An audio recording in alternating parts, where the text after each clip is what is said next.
All right, everyone. Thank you so much for joining me this evening. We are having some technical issues. Sometimes it doesn't pay off to try something new. I was trying to go with a webinar format versus a Zoom format, and the platform just wasn't performing. And I go, no, let me just go with what I know. I did my best to try to move everyone over. There may be some folks that are going to log into the other one and not be able to get in. We're just gonna have to ride with it. I'm recording this so that if they did miss it, I'll go ahead and send it to those folks. This is not intended to be an agent training. I see a lot of real estate agents on the call. I think maybe the intent was, let me just be a fly on the wall and let me listen in to what's going on so that they could do this themselves. There may be an actual distressed homeowner on the call, someone that's facing foreclosure.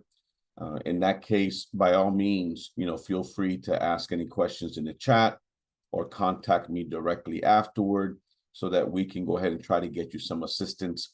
But it is possible that the entire group here are real estate agents. In that case, I'm going to pretend that everyone here's our consumer, and here's how I would go ahead and start the program. First, with a disclaimer, it's very important to make sure that everyone knows that all I'm attempting to do is provide education. This is for educational purposes only.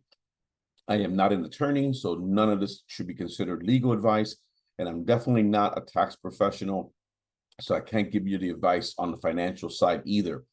Those are two different areas, and I highly, highly encourage anyone that's going through a difficult time to make sure that they're getting that type of assistance if needed. So I just want to make sure, Melissa, I see your picture. Can you give me a thumbs up? You can hear me okay? It's working? All right, good. All right, so for the purposes of, in case you don't know who I am, my name is Tony Martinez. I am a licensed real estate broker associate in the great state of Florida. I'm also the co-team leader of Xtreme by LPT. I am also the founder of this group, Foreclosure Prevention Network. We are non-governmental. We're not official. It's basically a collection of like-minded professionals that have a desire to help individuals that are struggling with their mortgages and facing foreclosure, to try to take some type of role or action to help them prevent the foreclosure if at all possible. And if not, if we can't help the individual stay in the home, then let's do everything we can to help them exit with dignity. I have a dream, I have a goal to go ahead and open up these networks all across the country. So there's going to be a Georgia Foreclosure Prevention Network, California, and so on and so forth, so that we're doing everything we can to get more aggressive and active and reaching out to the general public that is going through a difficult time. I've been teaching on the topic for a long time. In fact, I am also the owner of probably the best known private designation training program for real estate agents on pre-foreclosures and short sales. So I do know a little bit about the topic. So over the past 15, 16, 18 years now, I have had the pleasure of teaching at the very minimum 25,000 real estate professionals. If you're going through foreclosure right now, and we're going to talk about the various stages of foreclosure and, to try to help you see what stage you're in. It can be overwhelming. It can be one of the most difficult processes that you go through. I know because I went through it personally. And there's no doubt whatsoever that you feel alone. You feel the walls that are just kind of like closing in on you. And it can get very desperate. And you feel like there's nowhere to turn for information. I don't know if it helps you to know that there's others that are going through this. But what I don't want you to do is to feel shame. I don't want you to feel embarrassment or shame. I know it's difficult, but sometimes bad things happen to good people. Sometimes these things happen that are beyond any of our control. And you find yourself in a situation where you just are not able to make the payments anymore. And you may have equity in your property and you think, but I'm sitting on all this equity. Why can't I save it? Well, having equity in your home and being able to make the monthly payments are two separate issues. What I try to get across, and I try to get this across when I'm speaking to real estate professionals that are thinking about engaging in this arena, and I certainly need to get this point across to you all, is that foreclosure is not the only option. It really isn't. Maybe that's the only option that's been brought to your attention so far. But what I'm hoping that as a result of today's little session, between what I share with you on ways to possibly stay in your home, and if not, what ways exist that would involve exiting the property, but exiting the property with the least amount of negative consequences to you in your future. You may be tuning in from a completely different state. I have a lot of good friends in the real estate industry, people that are members of my organization. I am not going to teach on the foreclosure process in any other state besides my state. Again, the intention of this session was to see how many Florida distressed property owners we could get on the phone to see if this is actually a medium by which we can reach out and help some individuals. So I will be speaking today on the Florida foreclosure process. Speaking of which, it is a process. One of the things that happens when somebody is behind on their payments, they actually leave the property. They get the payment, they get the notice from the court saying, okay, you're being sued, okay, your property is in foreclosure. And because they don't understand the process, they don't understand the laws, they sometimes will leave the property prematurely. I hope that's not you. I hope that's not you. If you haven't lost the property yet, if the actual foreclosure sale date has not taken place, you're still the owner of the property. You should be staying there. If for no other reason, where else could you go that you're going to be paying as little for shelter as you are now, since you are probably not making the monthly payments now? It's not good for anybody. It's not good for the banks to see a property get abandoned. It starts to get run down. All kind of things start to happen to it. You need to stay in the property as long as you can, because during this time, I'm hoping you can use it to see what you can work out with the bank, if anything. And again, if you can't work out something with the bank, let's get the property on the market. Let's get it sold and let's get you out of there in the best way possible. So it is a process that can take several months. It actually has taken longer in the past, but nowhere near as long as it used to. In 2008, 9, and 10, when we went through the great financial crisis and Florida was ground zero for foreclosures, foreclosures sometimes took several years because the system was overwhelmed. There were hundreds of thousands of foreclosures and the system just couldn't handle it. Plus, the banks were in no particular hurry to foreclose on the properties because they would have to take them back. And if they took them back, well, now I got to care for them. And there were so many properties on the market that they took their sweet time. Well, we're not in 2008 anymore. The process has become more streamlined. Florida is a judicial state. That means that all foreclosures have to go through the court system. It is more borrower friendly. It does take longer, but it should not take longer than 6 or 8 months. Now, again, every situation is different. Now, I mentioned that we're a judicial state because many states are either non-judicial, that means that the banks could actually initiate the foreclosure process outside of the court system, or they're both, and then they prefer one over the other. I've always taught that Florida is very, very borrower friendly because the borrower, everything just takes longer, so the borrower gets to stay in the home longer. Now, I would say 98% of the foreclosures that happen out there are mortgage deficiency, mortgage delinquencies. That means the individual's not making their mortgage payments. But people can also be foreclosed on in 2 other ways: by being behind on your HOA or condo payments, and also property taxes. I don't come across the property taxes too much, but we see a lot of individuals losing their properties to their condo association or homeowner associations. They can be brutal. They are after those properties. They want that property vacated. They want the people out of there. And in many cases, what they want to do is turn around and put that property back on the market as a rental and get it rented out for as many months as they can until they too are being foreclosed on by the bank and just turn the property over to the bank. You as a consumer, if you're behind on your mortgage payment, please, if at all possible, stay current with your association payments. because you're going to find that the associations will be much more aggressive, typically more aggressive than the banks will. Believe it or not, the banks are in no hurry to foreclose. They really don't want your property back. They just want the payments. At the bare minimum, they want communication. They want to know, where are you in this process? What's going on? Tell us.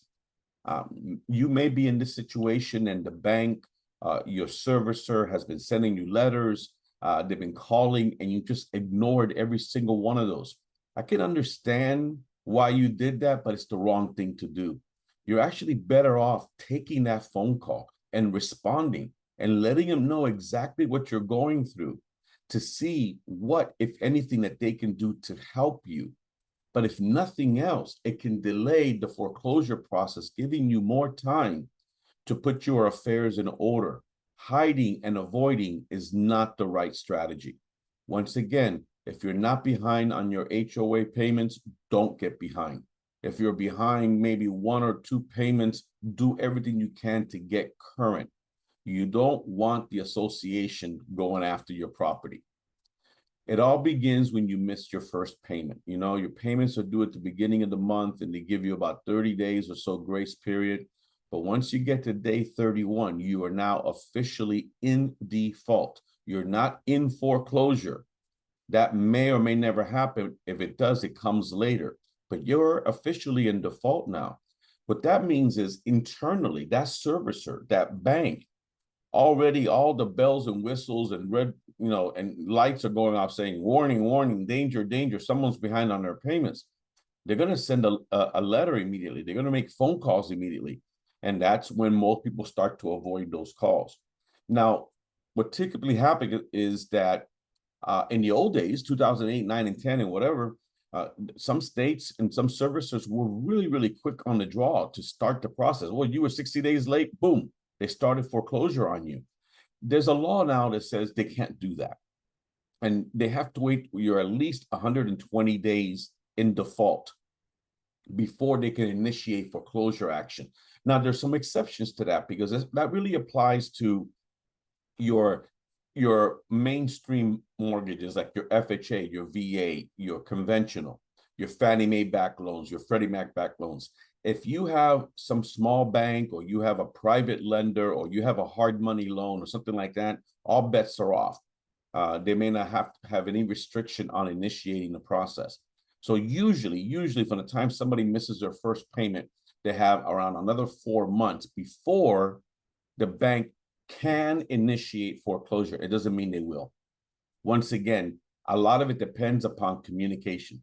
If they feel like several months have gone by, they haven't been able to reach that borrower, there's no communication, there's no response, they might feel like, you know what, we don't have any other choice. We got to get this process going. So that's usually what happens. You know that things are speeding up when somebody knocks on your door in Florida and you're served with less pendants papers, because in Florida, people have to be personally served. Now, some people do everything they can to avoid that. They won't answer the door, or they'll have young children answer the door, or they'll run out the back door. At the end, it's just, kicking the can down the road, because eventually they'll get permission to go ahead and post that notice in some publication or some other format that will satisfy that requirement that the borrower has been notified. Typically what happens is, when you least expect this, somebody knocks on the door and they have papers for you and you're being served. Now, if that hasn't happened yet, that's good. That's great, because the clock hasn't really started ticking on the foreclosure process. Let's say it has happened. One of the most critical things that should have happened right after you were served is that you responded to this complaint within 20 calendar days. Now, it doesn't happen often. In many cases, the individual, that homeowner, when they see that, they close down, they feel overwhelmed, and they don't even seek out any help. Well, what happens is, when you don't respond to that complaint in those 20 days, it's basically saying, go for it, do what you got to do. And that just makes the process continue and actually speed up. When individuals respond, And I can't tell you how to respond. I can't advise you how to respond. But that's where attorneys come in. An attorney can respond. You can respond. I've seen people turn to Google and Chat GPT for how to respond. Those are all available to you. But no real estate agent in their right mind is going to sit down and help you write out a response letter to that, because we're not supposed to be practicing law. Unfortunately, as I said before, this doesn't happen, and the folks just kind of bury their head in the sand, hoping the problem is going to go away, and it doesn't. In Florida, after the legal notice, there's usually a letter that gets sent at some point in the future saying, hey, borrower is the term used for the homeowner. The borrower is how the servicer refers to the homeowner. You need to come in. We're going to have a hearing before the judge. And this is actually an opportunity for a homeowner to plead their case and ask for more time. What typically happens is that date comes and goes, and the homeowner never, ever appeared, never went. And that's bad. That's very bad, because at that point, the judge will go ahead and assign a sale date, a foreclosure date, because there was nobody there to say, wait a minute. What we coach and teach people to do is, if this hasn't happened yet and you are in the process of trying to work something out with the bank, then be there and communicate with them. Or if you're in the process of trying to get your home sold, show up and show proof that the property is on the market, or maybe a property is already under contract to be sold, so that you can hopefully have a judge there that's going to say, okay, all right, what if I gave you another 90 days? Well, should that be enough for you guys to go ahead and do this? Sadly, by the time most consumers, distressed homeowners, either reach out to a real estate professional like me, or vice versa, this has all happened already. And then here's what we're faced with. We're faced with the actual sale date, the actual auction date. It is almost become a norm that when anybody calls one of my CDPEs, one of my agents seeking help, what all of my agents are trained to do is ask the following questions. Number one, are you currently being represented by another real estate agent? Because if your property is already listed with another agent, that changes how this conversation can go. And the second question that they're going to ask you, or they should ask you, is, do you have a sale date? And you'll know, usually you know, because you received that notice saying that the house is going to be sold from underneath you in 30 days. I wish we would have more people come to us with 30 days left. We usually have folks come to us with 7 days left, 4 days left. And it doesn't make it impossible for us to help them, but it certainly makes it more complex. So if you feel like you've reached the end of your rope and the only option available to you is to sell the property, we're going to talk about that in a little bit. The sooner you make contact with a real estate professional, the better. If there is a sale date on the property, one of the first things that we're going to have to do is determine whether we can actually take action and conclude that action before the sale date comes and goes. If there's only a few days left, then that sale date needs to get pushed back. I'm going to talk about some of those strategies a little bit later in this presentation. But look at the sale date as game over day. That's it, game over. If a real estate agent is contacted by, it actually happened to me. I sent out some postcards to individuals that were in the foreclosure process, and one responded. And I asked the gentleman, do you have a sale date? And he goes, yes. I go, when? He goes, yesterday. And I went, oh, wow. Sir, I'm sorry. You're not even the owner of the property anymore. I can't help you. I can't even begin to help you by listing your property. You may be able to seek out some legal assistance, because in Florida, we have a little mini redemption period that in Florida, it takes about 10 days or so after the sale date for the sheriff to issue a new certificate of title. If you have grounds that maybe the process was not done properly and you lawyer up, you may be able to get the lawyer to get before the judge and ask for a stay on that foreclosure. But that's not something a real estate professional can help you with. I train my agents that they can help individuals up until the date that the property is sold. After that, there's nothing that we really can do. What I'm hoping and praying is if you're a consumer and you're watching this right now, and you're already past this stage, that you haven't passed the sale date or auction day yet. I don't care if you only have a day or two left. Reach out to me, or if you were invited on this call by another real estate professional that cared enough to let you know that this was taking place, then reach out to them.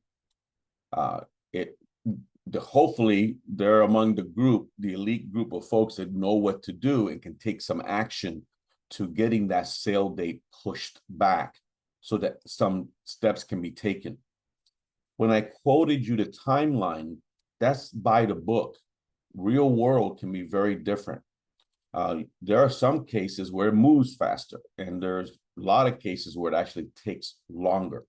Sometimes what a consumer will do, a distressed homeowner will do, is they'll seek out the services of an attorney. We usually call them foreclosure defense attorneys, that for a monthly fee, they will do everything they can on your behalf to push that can down the road. It can be effective, not as effective as it was several years ago because the process has been streamlined, but there's only so much even those attorneys can do. Many times when somebody comes to me or one of us, they've already done that. They did the foreclosure defense, they pushed the can down the road, they had the sale date moved back 2 and 3 times, and then the judge just finally said, we're done. We're not going to do this anymore. And they have exhausted all the other options, and then they're wondering, is there still time for me to sell this property? I want to try to scare you now. And the reason why I want to do this is because I want to try to do everything I can to come across that the last thing you want is to have a foreclosure on your record. There are many individuals when faced with this that their approach is fine. You win, I lose, take the house, be done with it, I'm gone. I think there's that I gave up, and there's that I just want to end this misery so I can start over. And what they're really not taking into consideration are the consequences to a foreclosure. It'd be great if you can just pick up and walk away and say, okay, here's the house. I'm done, guys. Adios. No. So I'm going to walk you through what some of these consequences are, because that may be what you need to hear to take some action. And maybe 1 or 2 of these mean nothing to you, but one of them will. And you say, I had no idea that that's the case. Yeah, let me see if I can get some help. So let's talk about the future, because today maybe isn't so bright to you right now. You're thinking, man, I hate today. Well, this too shall pass, right? The problem is when you have a foreclosure on your record, it stays on your credit report for up to 7 years. That's a long time, 7 years. How does that impact you? Well, you're probably going to pay more for just about anything you finance because you have that foreclosure on your record. You know that it's very common for someone to have a foreclosure and also have a bankruptcy. And bankruptcy will actually stay on your record for up to 10 years. All right. But what about getting your life back in order? What about buying a home again? Well, if you have a foreclosure on your record, you may not be able to get traditional real estate loans for 5 to 7 years, 5 to 7 years that you'll be completely out of the game. But let's say, for example, you avoid foreclosure altogether because we are able to sell that house and you had some equity and you got to walk away with some cash, then obviously this won't apply. Or maybe you don't have equity in the property, you're underwater on the property. We're going to talk about that in a little bit. If we're able to do a short sale, you might be able to buy again in as little as 2 to 3 years. So maybe that's a message that you needed to hear. Once you have a foreclosure on your record, it's public. There's no denying it. And when you go to apply for a property or a home loan in the future, you will be asked a question. Do you have a foreclosure or a deed in lieu? And they're going to ask you, do you have one in the past 3 years or 4 years or 10 years? Say, have you ever had a foreclosure in deed in lieu? So you have to answer truthfully, yes, you have. It could impact their decision to work with you or impact how much you're going to pay in fees. Now, your credit scores are going to take a major hit. And this could affect you in a lot of different ways. It could cause your employment. It can cause you to pay more for everything from car insurance to you name it. But again, because it'll be on your record for 7 years, that's a long time before you can get back to credit scores that will allow you a lot more flexibility in purchases. I mentioned employment. A lot of folks don't know that many employers will actually run background and credit checks on potential candidates. And if they work in sensitive positions that involve handling money, in many of those situations, the person will not be hired. There's many a profession out there right now that you cannot work in if you have a foreclosure on your record. Banking is one of them. Title insurance is another. The way I look at it is, this is how I phrase it. I say, you may never get the job you want if you have a foreclosure on your record. Now, it could get worse because you may be gainfully employed right now and your company's policy is, we can't keep you. We can't keep you once you have a foreclosure on your record. And now, on top of everything else that you're going through, you lose your job as well. It's terrible, I know, but that's what can happen. Or maybe you don't lose the job you have now, but you want to go to a different employer, and that employer has an issue with the foreclosure, so you can't get the job you always wanted. Okay? A lot of professions now require security clearance. Well, you know, maybe you don't, that a foreclosure can actually hinder, do away, null and void, whatever, of security clearance. If you're in law enforcement, if you're a military contractor, if you're military, you know, like pilots, a TSA, all of these different professions. Imagine having a foreclosure, not being aware that that foreclosure could cause you to lose your security clearance, which means it causes you to lose your job. It's up to individuals like us to say, by the way, have you thought of this? Have you thought of that? So these are all things you needed to know. Now, Florida is a deficiency state. What does that mean? That means that if you have a mortgage loan in Florida and you have a foreclosure, the bank can seek a judgment against you. They could sue you for what they lost. That's not the case in all states, but lucky us in Florida, they can do that. And it's not just the first lien holder. You may have a first and you may have a HELOC, a home equity line, or you may have a second mortgage on there. They both have the right to pursue a deficiency judgment against you. So a lot of folks, because they're not aware of that, they say, okay, fine, let the bank take the house. The bank forecloses. The bank loses a lot of money in the process. And then the bank says, well, you know what? Let's keep an eye on this for a few months. But in Florida, they have 1 year. They have 1 year. It used to be 5, but the law changed it. They have 1 year to go ahead and decide to pursue a deficiency judgment against that individual. In most cases, they don't. Now, what if they decide to, in your case? So here's what you can do, right, to avoid this. Let's say, for example, you have equity in your property, then it's not a matter of them coming after you for money. There's equity, so they're going to get all of their money. But you know what tends to happen? They have all these fees that they get added onto it, and then there's a delay. So you won't net as much as you would have netted if you just sold the home and walked away. By letting the bank take it, you're tying up your money, and then who knows how many fees are going to be deducted from what little equity you had. Now, let's say you didn't have, or you don't have equity, you're underwater on the mortgage, you owe more than you can sell it for. Well, we can potentially still help you with what is called a short sale. And I'm going to talk about that a little bit more later. The good news is that typically in a short sale, we're able to get the bank or banks in writing to waive the right to come after the individual for the deficiency judgment, for the difference. So I know I'm hitting you with a lot. There's no test at the end of this. I think one of the things that you just need to do is say, wait a minute, I need to talk to someone. But what I'm getting across to you is that it's very difficult. Nearly impossible for you to convince me that it's really a good thing for you just let the bank take the house and have it foreclosed on you. Now, if all this wasn't bad enough, forgive me for being the bringer of doom here, but in our country, forgiven debt is considered taxable income. If you happen to be underwater in your property, okay, you owe more than you can sell it for, and you're able to go ahead and walk away, or you don't.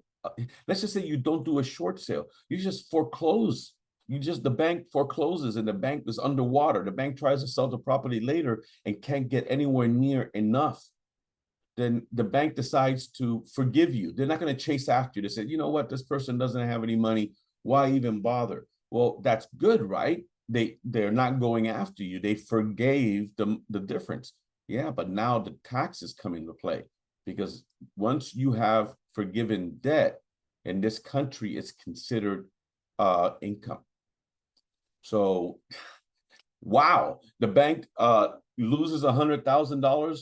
They don't come after you. Now you get a 1099 for $100,000, and you got to pay taxes on that $100,000. That's insane, but it happens. Now, there is potential relief available to you, because when COVID hit and they passed the CARES Act, they brought back something that was once available in 2007 through 2012.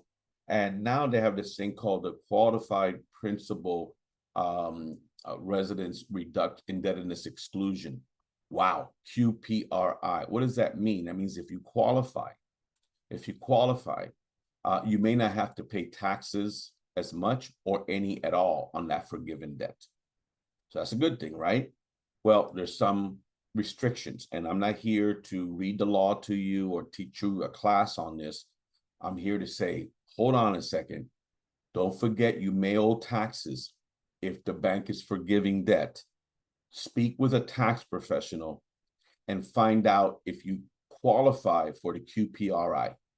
Now, if it's an investment property, a second home, then you won't qualify, because these are meant for principal residence. And it's for money that you borrowed to either buy it, or you refinanced, or you borrowed against the equity. You must have used the money to put back into significant renovations into the property. So make sure, if there's even a remote potential that you may have some forgiven debt involved, that you speak with a tax professional, because even if you don't qualify for this program, you may qualify for what is called insolvency.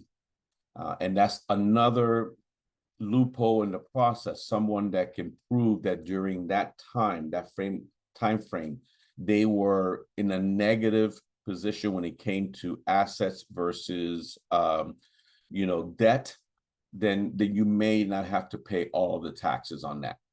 So make sure you seek out the assistance of a tax professional, not necessarily a CPA. CPA may not be a tax professional, but it's someone that has helped people in the situation before.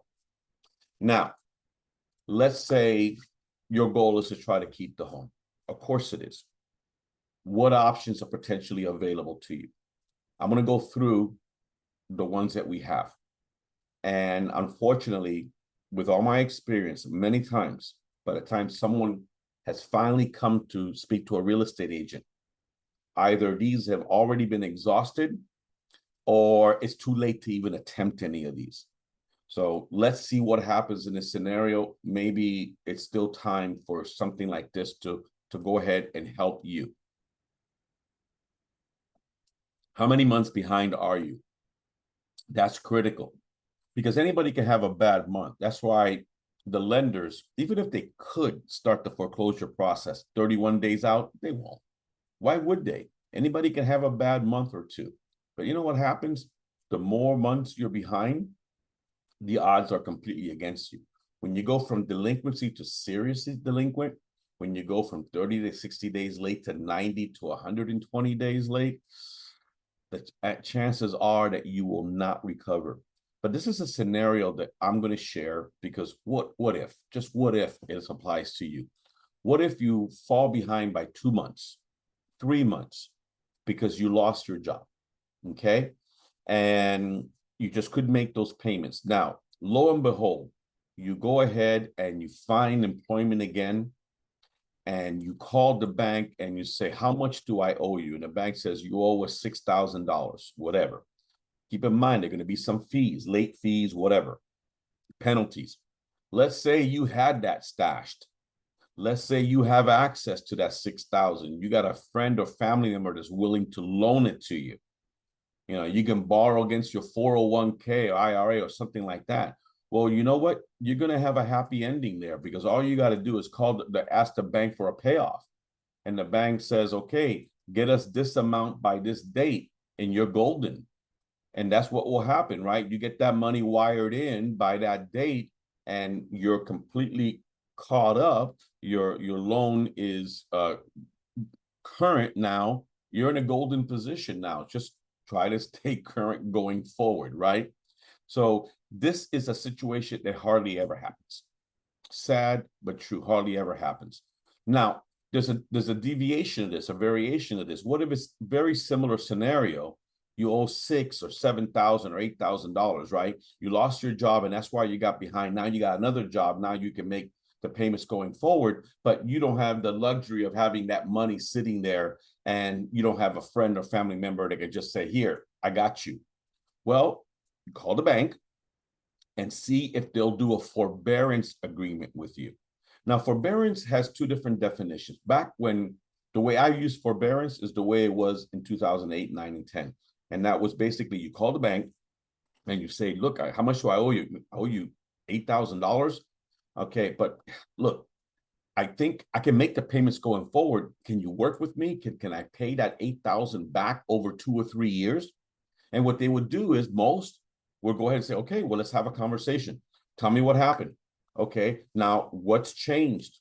Oh, you are employed. Okay. And then they go through the questions because what they're trying to get to is, can you afford the payments and not the old payment? Can you afford the new payment? Because the new payment is going to be factoring in the amount that you owe for past due. If somebody was struggling to make a $1,800 a month payment and now claims that they can make it, but can you make a $2,100 a month payment? Can you make $2,200 a month? Because that's what the payment might be when they factor it in and they amortize it over that time. So if that is the case, then a lot of folks were able to stay in their homes because of that. And so long as they didn't get behind again, because, you know, if they made 6 payments and they fell behind on their 7th, that was it. It was game over. Now, forbearance took on a different meaning through when COVID hit. And by the way, it's kind of like, isn't like today like the 5th year anniversary or something when all that went down? I know it went down in March of 2020. But forbearance, it was when the government basically sent letters out to everybody saying, hey, you don't have to make your payments if you don't want to. We didn't have to prove that we couldn't make it. We didn't have to prove that we lost our jobs, nothing. It's just, you don't want to make your payment, 6 months, that's fine. 12 months, okay. 18, why not? FHA 24, go for it. And there were there were over 8 million forbearance agreements that were issued. Now, many people paid those off in full with no problem, but a lot of folks never recovered from that.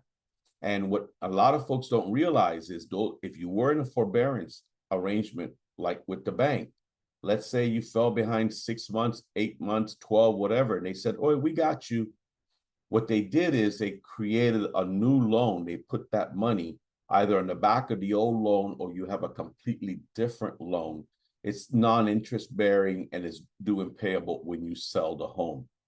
And this is one of the things that's happening now. There's people every day in this country that are selling their home and they come to find out that they owe 20,000, 30,000, whatever, because they did have a forbearance loan, or it was an FHA loan that was modified back in the day and they have a partial claim mortgage against it.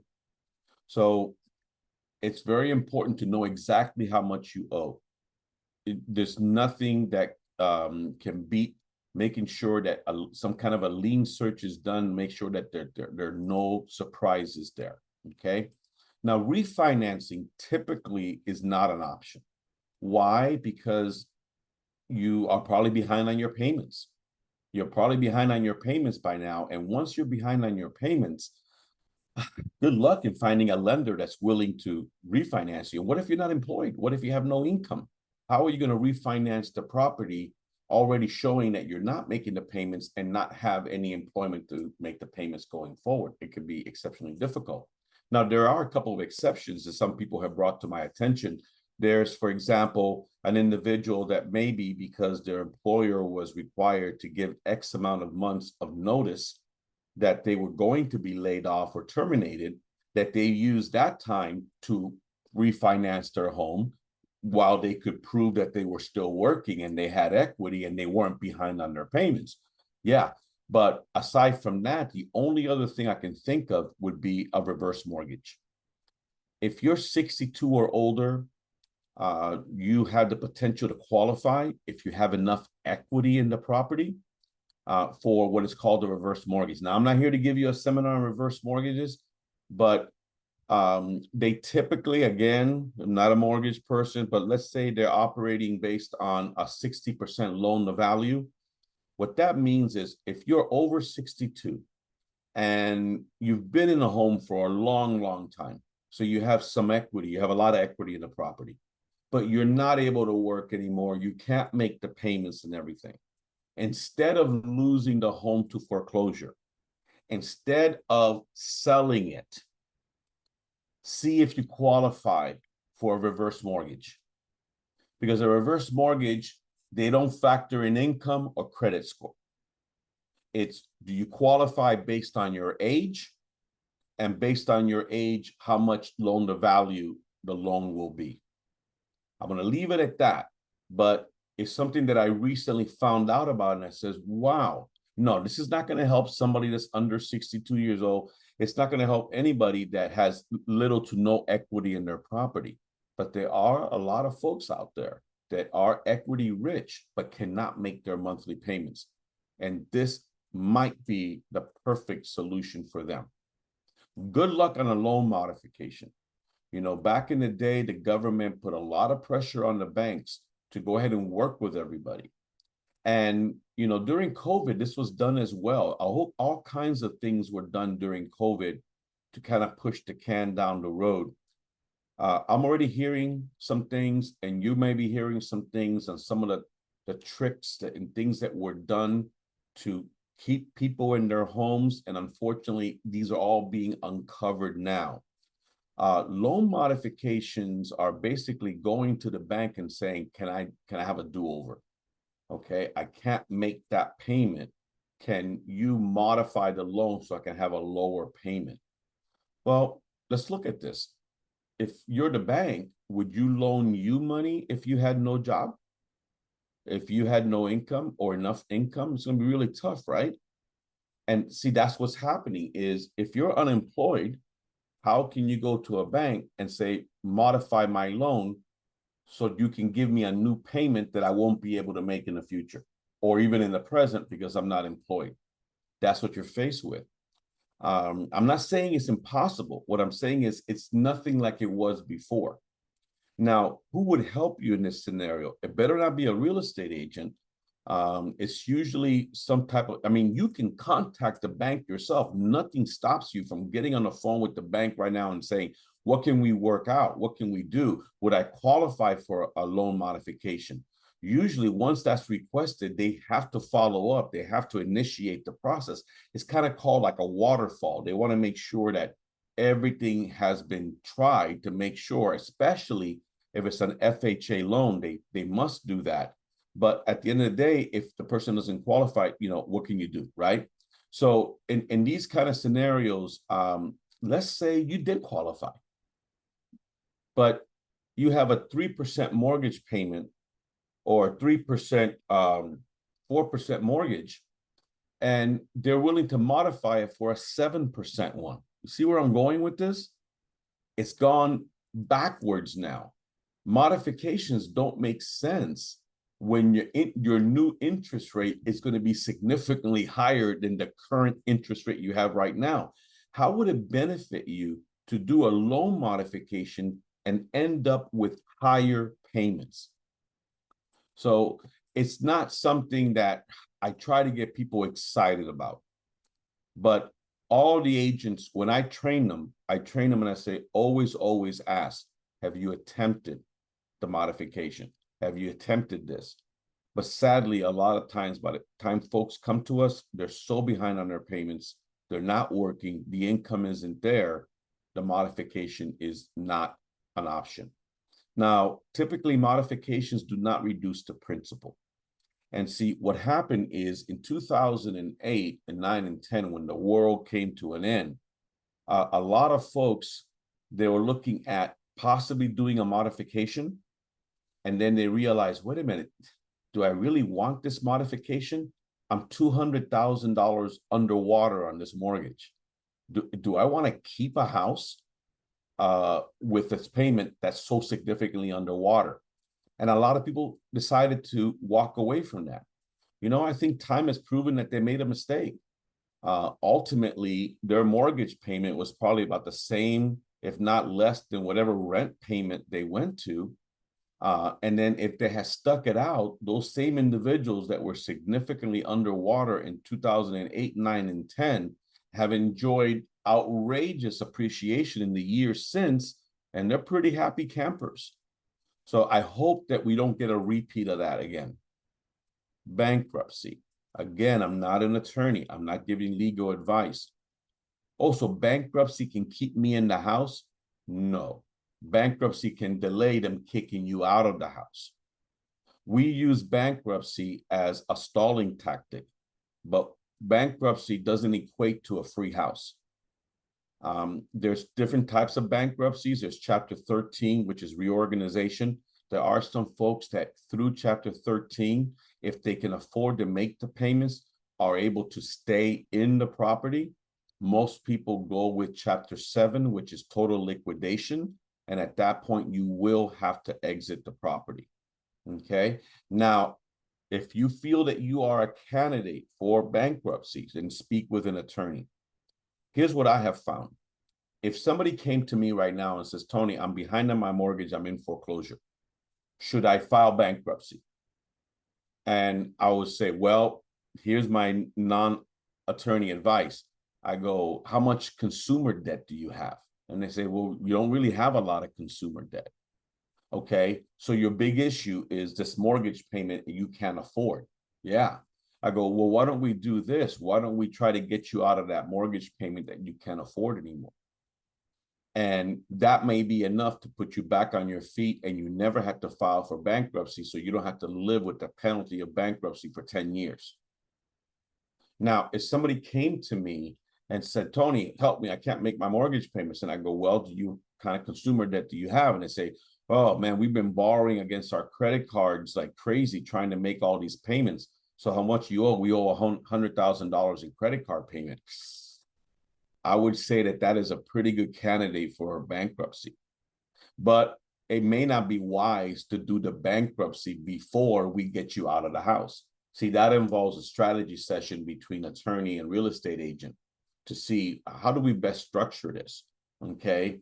You know, does it make sense to sell the house, especially if you have equity first, and see to what extent it can help pay down? Again, too big a conversation to get into right now.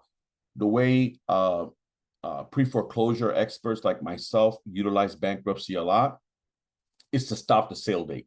That's all we do, is the person files bankruptcy because the sale date was going to happen tomorrow. It was going to happen in 2 days. We are out of time completely. We attempted to ask the judge for some more time, and the judge said, take a walk. We were down to the last card to play. and that was the bankruptcy card. A good real estate agent that knows what they're doing in this arena will know when to suggest this. They can't tell you to do it. We're not even giving you advice. They're just saying this is the only option left to play. And you can seek out the advice of a bankruptcy attorney, but that may be the only thing that's left. Let me caution you against the following. Some folks, when they're in this situation, will try to do anything they can to hold on to the home. I get it, including renting the property out. So here's what I'm thinking, right? You go ahead and you think, mom and dad is going to let us move in. We can move into the spare bedroom. They said we can stay as long as we need. Let's rent that property out. Maybe we can rent it for enough to pay the mortgage, but even if we didn't, we can afford a $200 or $300 difference, and at least we hold on to the property. I understand that thinking. You think, wow, that's going to make sense. But someone needs to advise you that a lot of things can go wrong, right? Like those renters could end up not paying, right? You may have a squatter on that property now. So you're still losing the property to foreclosure, and you have people that don't want to move. You understand things go wrong in these properties, and then there are repair costs. With my luck, the first thing that would happen is the air conditioner will go out, and it's $10,000 to repair it. And if I had $10,000, I wouldn't be in this situation to begin with. So you got to factor all these in. And then let me caution you on the following. I've seen this happen a lot, and I try to warn my real estate agents to be very careful. If you are a distressed homeowner, if you are a homeowner in foreclosure, right? You are facing foreclosure. You are several months behind on your payments, and you rent that property out to a tenant. That tenant is not going to know you're in foreclosure. There's a temptation to not tell that tenant you're in foreclosure. You're taking their deposit and everything and doing what with that money? If the money is probably not being used to pay down that mortgage or get caught up on that mortgage, that's called rent skimming. It may not be illegal in Florida. It is in some states, but be careful. To go ahead and bring a renter into a lease agreement, you knowing in advance that you have no intention or ability to make that payment. So eventually there's going to be a knock on that door, and that person's going to be served a less pendants. Can you imagine the potential legal ramifications of something like that? So please, please be careful. You've done everything you can. It's impossible to go ahead and stay in the home. So what alternatives are there to exit? Well, if you have equity, and let me tell you something, folks, in 2008, 9, and 10, when this went nuts and I was traveling the country teaching agents how to help people, the vast majority of people that were losing their homes back then had zero equity. In fact, they were so underwater that they owed $100,000, $200,000, or $300,000 more. Those folks had only one option. It was a short sale. That's it. That's the only option they had. Things are very different this time around because of the huge increase in prices that we've had over the several years. Now I'm seeing a complete reversal. It used to be that for every 10 foreclosures, 7 were underwater. Now I would say for every 10 foreclosures, 6 or 7 have equity, maybe more. So to me, I can't fathom, my mind won't let me understand how you would want the bank to take your house while you had equity in the property. First of all, I'm going to try to make the argument you don't want the bank to take the house under any circumstance. You want to try to exit with dignity, but especially if you have equity and you have reached the end of the rope, there's no way you can stay in that property. Please, please seek out the help, the assistance, the services of a knowledgeable real estate professional. Let's get that property on the market and sold before the sale date, so that you can not only exit with dignity, not only exit without all these potential negative consequences against you, but you can exit with cash in your hand so that you can start over again. So equity, and you know what's good about situations like this, even though somebody's in foreclosure, right? But they have equity, It's really a standard sale. It's a regular sale with urgency, though. There's urgency because we still have to get it under contract and closed before the sale date happens. And we may have to get that sale date pushed back to do it. But a knowledgeable real estate professional will already know everything that needs to happen, and they will guide you through this process. Okay? Deed in lieu is always an option. It's not necessarily the best option for a consumer. Deed in lieu is basically going to the bank and saying, here are my keys. I'm out. Because what do you mean, here are your keys? Well, yeah, I can't make the payments. I don't think it makes sense for you to foreclose on me when I'm willing to give you the house back. Take it back. You know that they don't want the house, right? They don't want to be a landlord. What they want is they want their payment. So when this is even an option, you still have to jump through some hoops. For example, if you have 2 loans on the property, it's almost impossible because they're probably not going to want to pay off the second so that they could keep it. So that becomes more difficult. How about this? They'll probably say, well, why don't you sell it? Instead of just giving it to us, we don't want it. Why don't you try to sell it? Even when most properties were underwater, the banks would say, well, go attempt a short sale. At least attempt a short sale for 90 days. And even then, if you can't sell it in 90 days, then come back to us and we may or may not work with you on that. A lot of folks got burned with deed in lieu for a couple of reasons, three reasons. Number one is the credit report, the credit agencies pretty much look at a deed in lieu just like a foreclosure. It's kind of like a divorce, but a friendly divorce. It's still a divorce. It still shows up like a foreclosure on your record. So long-lasting consequences. Also, they weren't necessarily careful in reading over the fine print, and they did the deed in lieu, and there was no provision there that if they were underwater, that the bank would forgive the difference and would not go after them for a deficiency judgment. That's bad. And then let's say that they were underwater and the bank did waive the right to come after them. Then they had the forgiveness of debt tax consequences there as well. I think someone should think long and hard about doing a deed in lieu. A deed in lieu does not involve a real estate professional. That's between you and the lender, the servicer, but get an attorney involved. Definitely get an attorney involved to represent you. Now, bankruptcy, okay? Again, we use it primarily to delay the foreclosure. So let's say you came to me and you're asking me to help you out of this mess that you're in. You're facing foreclosure and you come to us and you have about a week left before the sale date. The first thing that I'm going to recommend that you do is let's get this property listed. Once we determine that this is the only option that's available to you, I mean, let's just fast forward a little bit. You arrive at the same place I'm at that, hey, I can't keep the house. There's only one thing I can do, and that's sell it. But we got a week. All right, so what would I do? Well, the first thing we do is let's get it listed right now. Let's get it listed right now, and let's list it for a price that's low enough to get an investor's attention, someone's attention, so we can get under contract immediately. I'm talking immediately. And then you're going to contract the services of a foreclosure defense attorney. Because if you don't, then you're the one that's going to have to go before the judge, ask for a hearing, and see if the judge is willing to grant you an extension on that sale date. Most individuals are not in a position emotionally, physically to do that. So it's highly recommended that you bring on the services of an attorney. They can run 500, 700. Some people are able to negotiate better prices. And then what that attorney does is one thing only. They attempt to get that sale date pushed back. That's it. If they're successful, again, if they're successful, no one should ever say, no problem, I'll get you that extension. They can't guarantee that.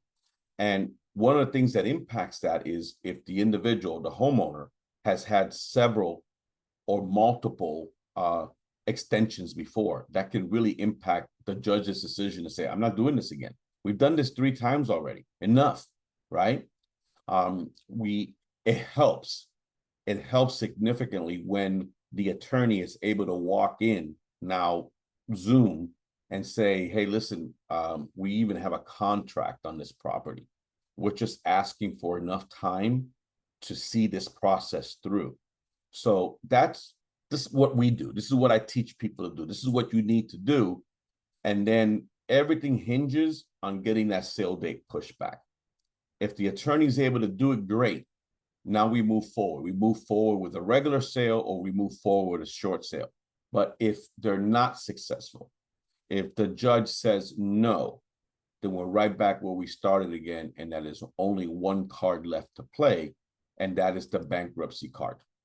It won't keep you in the home indefinitely, but the minute that bankruptcy is filed, so long as it happens before the actual sale date or time, then it causes an immediate stay of the foreclosure. It stops the foreclosure process cold, and then you have some time. How much time? Well, first thing the lender is going to do is file a motion to lift the stay, and it'll probably be granted. But by the time they're able to do that and a new date is set, no guarantees, it could buy you 3 months, 4 months, maybe longer, maybe less, but that should be enough time to get you out of the property through a sale. It shouldn't be time that you use just to sit in the property a little bit longer, not making the mortgage payments. It should be time that you're using to work with a real estate professional to get that property sold so you can get on. Short sale, simple. If you're underwater, let's say you owe $400,000 on that property. Now let's make it more, right? Let's just, for giggles, you owe $600,000 on that property, but it can only be sold for $450,000. There's no way you can pay off that lender. And see, by the way, there's so many other debts you have to figure into it. What if you have a first? What if you took out a second? What if you have a first and you have a home equity line? Okay, then you have the closing costs associated with a sale. Then you have any other liens that have to be satisfied. Then you have the compensation for the realtors that are involved. You have to add all these up and then take a look and see, can the property be sold for enough to cover all that? One of the things that we're finding, and I'm teaching as fast and hard as I can, my agents, that even when they have a customer that is not in financial distress, that is not in foreclosure, that simply wants to sell their home, some of these folks are finding out that they're underwater. They're underwater because maybe they bought in the last couple of years. Maybe they have a forbearance agreement, or they have some other type of debt on that property, and they're not in a positive position. They got solar panels that need to be paid off, all these kind of things there. So if you're underwater, you may, I repeat, may qualify for a short sale. And that means the following. We get the property under contract, and then we essentially go beg, plead with the lender, asking the lender if they would be willing to lose a lot of money. Now think about it. If one of your friends, you loan money to one of your friends, and you're expecting to get paid back, and your friend came back to you and said, listen, I got some bad news. I can pay you 75% of it, but I can't pay you all of it. Now, you're not going to be happy. You expected to get all of it. But the more you think about it, you think, you know what? This guy's a flip. Forget it. This guy, if I give him more time, I may never even get that much money. Just, all right, fine. Give me the 75% and we're done. That's how banks look at the situation. They don't look at it like, wow, we really have a moral obligation, a civic duty to help these folks out. No, it's a financial decision. Keep in mind that you're typically working with a servicer. The servicer is simply being paid to manage the process. They have an investor behind them. The investor could be Fannie Mae, it could be Freddie Mac, it could be FHA, it could be VA, it could be some private money. But ultimately, their job is to go ahead and try to get back as much money as possible. So with the way they look at it, they say, you know what? If we don't take this money and they're in that property another 6 months, how much more damage can happen to that property?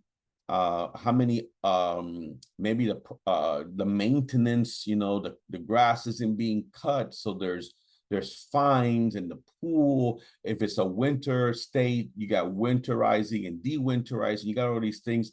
So what they do is they just do a financial calculation and they determine that it's actually in their best interest to lose this much money now as opposed to much more money later. And when they say yes to that, then it is a really great thing for everybody involved because it's a very clean sale, right? They're releasing title to the property so that a new buyer can come in and buy that property free and clear. It's a clean title. And then typically the sellers are given a fresh start. Typically, we're able to get that person a waiver of deficiency, and this person is going to have the least amount of negative consequences against them, so they're able to turn the page and start a new chapter on their life. It is not a get me out of my mortgage free card. It was used this way back in 2008, 9, and 10. The banks are far smarter now. Okay, all the things that happened back then because nobody knew what they were doing and the numbers were so overwhelming, they've had many years now to put the processes in place, okay?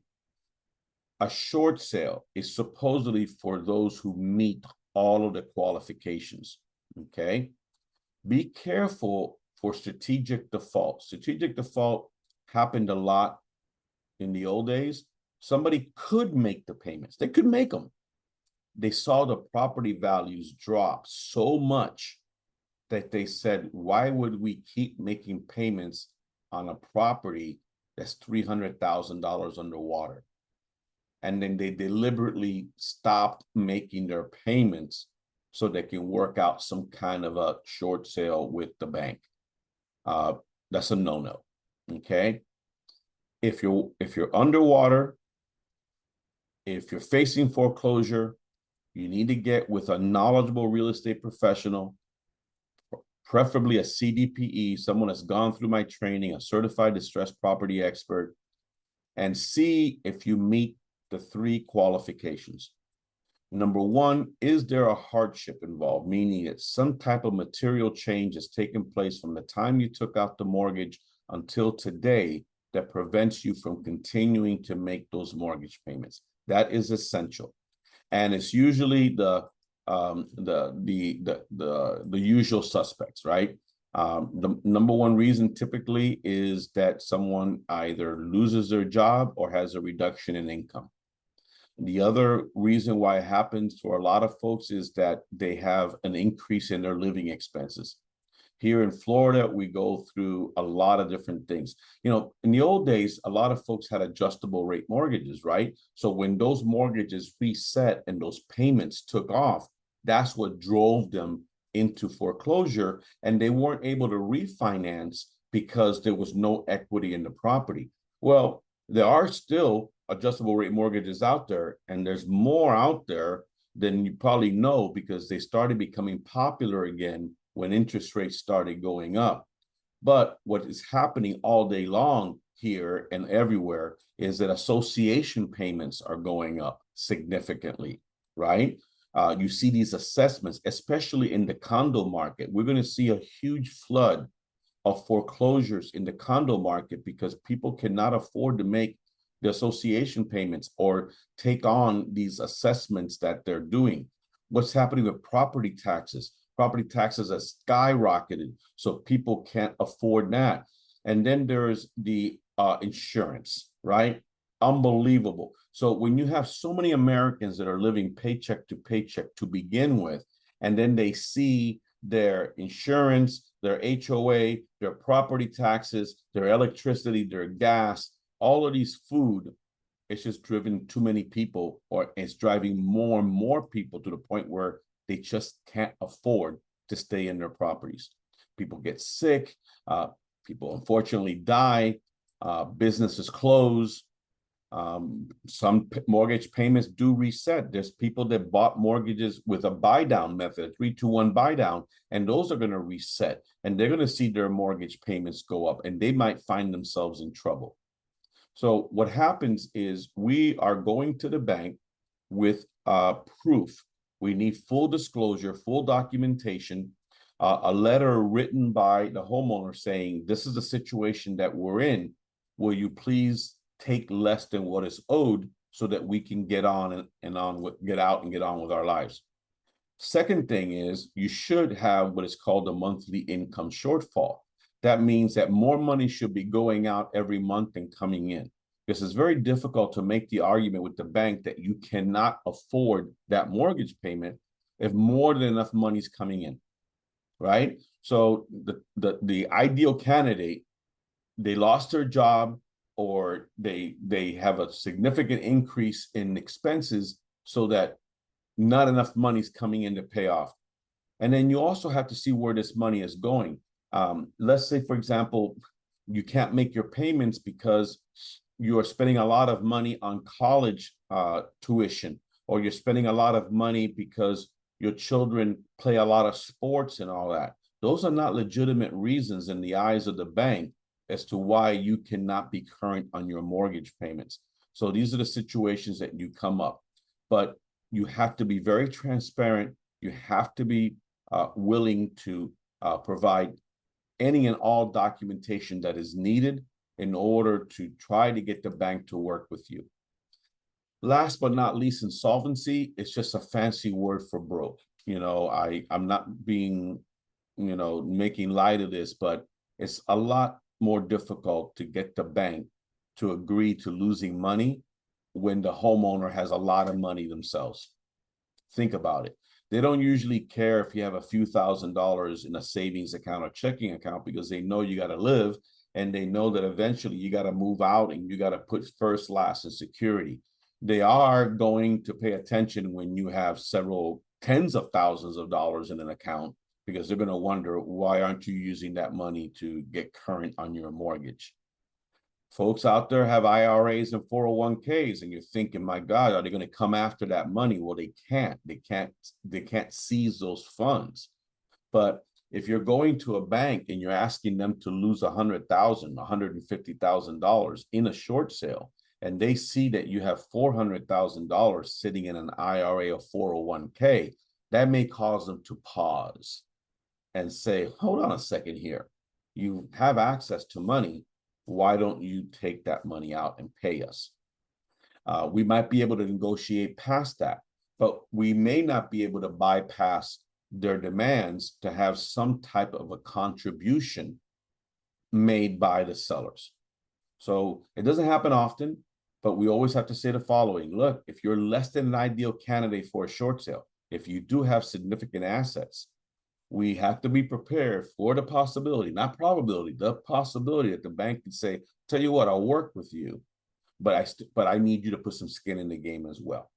So this is all part of the negotiation process. And you're wondering, well, who's doing all this negotiating? Well, I teach real estate professionals to work with professional short sale negotiators, people that do this for a living. They have the contacts, they have the relationships, they have the experience, they have the knowledge. They're the ones that are working on your behalf. Typically, because I never say never and I never say always, their fees are covered from the transaction, from the buyer. It doesn't come from the seller. They're aware that the seller has no funds to pay them. So it's not usually an expense that you have to worry about as a distressed homeowner. Okay. I've already covered these, but just very, very quickly, in Florida, when faced with a sale date, a homeowner or their attorney can request an emergency hearing to get before the judge and see if you can plead the case to go ahead and get more time. As I mentioned before, the attorneys like to be as well equipped as possible. A listing agreement is typically not enough. A purchase contract is much better. That is why when I was talking about strategy earlier, and let's say you were sitting across the table from me and we had 3 or 4 days before your sale date, what would be the first things I'd be doing? I'd be taking the listing on the spot and pricing it so low that an investor couldn't say no to putting an offer on the property, so that I can at least hand that foreclosure defense attorney an executed purchase agreement to walk into the courthouse with or on the Zoom with. because that typically carries more weight. Your Honor, listen, these folks have a contract in hand. We're just seeking enough time to see if we can help these folks exit with some dignity as opposed to being foreclosed on. Okay. But again, these can be shot down if the individuals have had this done before. Bankruptcy, as I mentioned, is a strategy to do that. And that's usually something that you can do on your own, or you seek the services of a bankruptcy attorney. If you're military, active military, not a veteran, if you're a veteran, thank you so much for your service. But active militaries do have some available options to them that the standard public does not. Many states would look at a foreclosure situation for an active military member very differently from just the general public. So that's something to look at. So let's see here. What I'll do is just stop the share.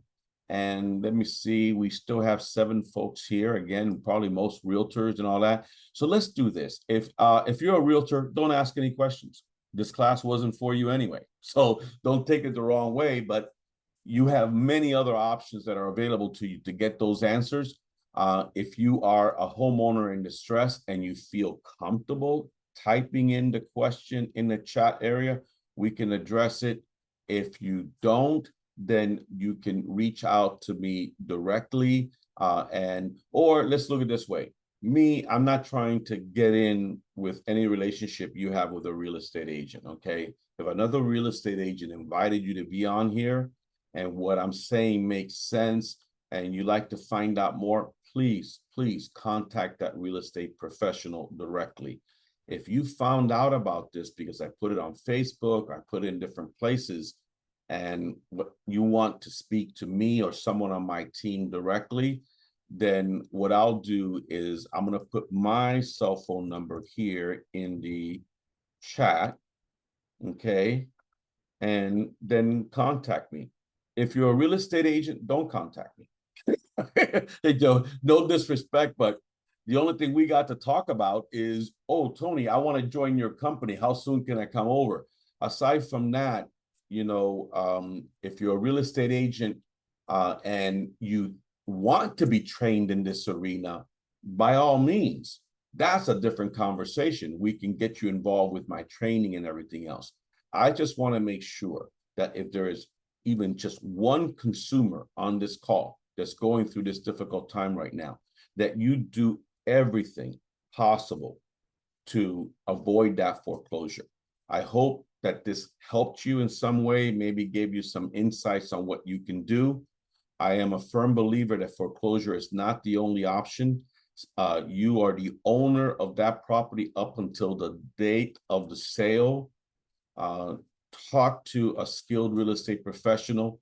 The ones that do this for a living have foreclosure defense attorneys that are on their team, have bankruptcy attorneys, have the negotiators. They have everything in place to immediately go to work for you. So please, you owe it to yourself to make sure that you've explored every single option.